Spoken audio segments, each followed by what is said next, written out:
So it's Thursday morning, everyone, and I'm going to be joining Kristi Mair. Kristi, if you don't know her, is a member of our Six. She's a lecturer. She's a writer. She had a book out earlier this year, and we put a great big blackboard outside Planet Organic on a Saturday saying if you could ask God one question. People put their questions up there, and then we got Kristi in to church on the Sunday evening to answer on God's behalf. Now, Kristi, you have done an astonishing thing together with a number of other people. You have put together a book in a matter of weeks on Christianity and the coronavirus. Why did you think it was worthwhile pulling together 20 odd people to write a book on the coronavirus and Christianity? Yeah, hi Chris. I don't know about you, but the minute we kind of heard about COVID-19, it felt like a far off kind of reality happening in China, but very quickly it was on our doorsteps. And very quickly we had to orient ourselves to this whole new reality. We've been furloughed. Some of us have lost our jobs. We're living on our own. We've got children. We're married.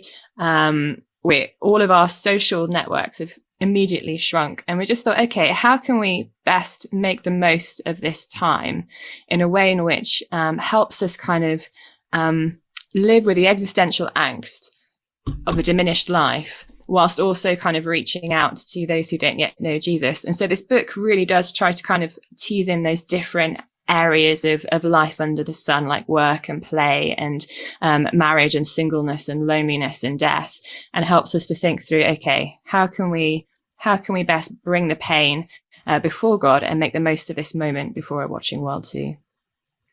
I've talked about 20 odd chapters and authors. Talk to us about the kind of people you've got writing in this and the kind of things they're covering. Oh, they're just excellent. We've been so thrilled to have the contributors that we have. They've put things together, some of them literally overnight. Some of our authors include people like John Wyatt, background in neonatal medicine, Mark Mennel with the Langham Partnership. We've got Dan Strange, my boss, be careful what I say there. We've got Krish Kandiah on church. We've got Mark Mennel on the imagination. We've got Paul Copen, a philosopher from the States, on God and evil.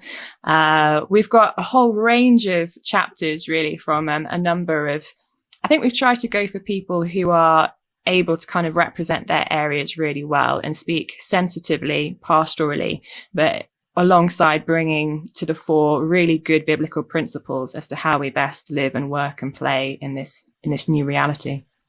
And you've got some really practical stuff in there too about what it's like in lockdown as a single person or as a couple or as a family, and what lockdown does to us and loneliness does to us and all those sorts of things.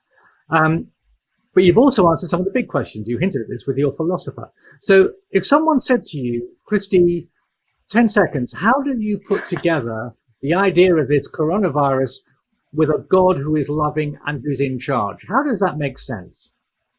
It's just such a great question, isn't it? It's a question that I've been asked quite recently by a couple of my friends. And if I had 10 seconds, I think I'd want to do two things. I think firstly, I'd ask them, how do you make sense of suffering yourself? If they are agnostic or if they hold to an atheist worldview, we shouldn't even notice that there is suffering. We can't call it evil. We can't call it wrong. So how do we account for that? So it just is, isn't it? We're just dancing to the rhythm of our own DNA. The world, the cosmos, neither knows nor cares. You just have to suck it up. But that isn't what we're experiencing right now, and for good reason. And so firstly, I'd ask them that. How do you account for suffering? And then I think the second thing I do is think through, okay, well, what kind of God makes sense of our suffering? And this is where I'd bring in Jesus and say, well, here we have Jesus, the God-man, who suffers for us and suffers with us and gives us the promise of renewed life, of hope, beyond the grave with him. That isn't a kind of psychological crutch or wish fulfillment. You could just say the same thing about that in and of itself, can't you? Non-belief is itself a psychological crutch. And so, yeah, I think I do those two things. How do you make sense of suffering without God? And how then does God make sense of suffering? He does it by suffering himself, which means that we too have one who's able to be with us and join us in our own sufferings. Thank you. Now, this is a really unfair question. Okay, so you've got 20 odd chapters, you've got lots of resources and footnotes and prayers and all sorts of things, 20 really punchy chapters. But this is like asking a parent, which is your favorite child? Of all these, which is your favorite chapter? I love them all equally, Chris. Gosh, actually, I think having thought about it, Ed Shaw's chapter on loneliness is exceptional. He writes about how he just finds himself sitting on the floor and crying, and how is it that God is able to meet us in that, in the loneliness and the depths of despair. That's a brilliant chapter. Also, Mark Mennel, he's a good old friend, and his chapter on the imagination and how we can best harness the arts and make the most of this time, or make the most of it. I hate that phrase, sorry, let's not use that. But how we can best be image bearers during this time when it feels like our humanity is just being squashed. He just opens us up to life with Jesus through our imagination. And then John Wyatt's chapter on dying well, I think is exceptional. That's a real jewel, I think, in this book, as he helps us to think through how do we best navigate our own deaths and the deaths of loved ones and people that we may know.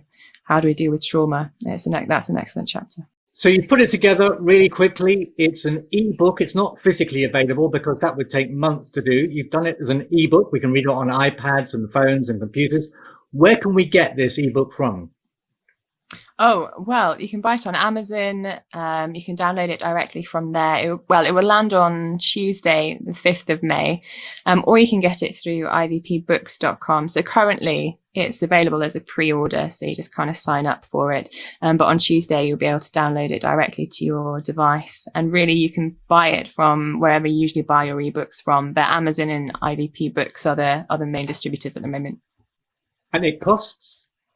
Oh, $3.99. What a bargain. $3.99. Absolute $3.99. bargain.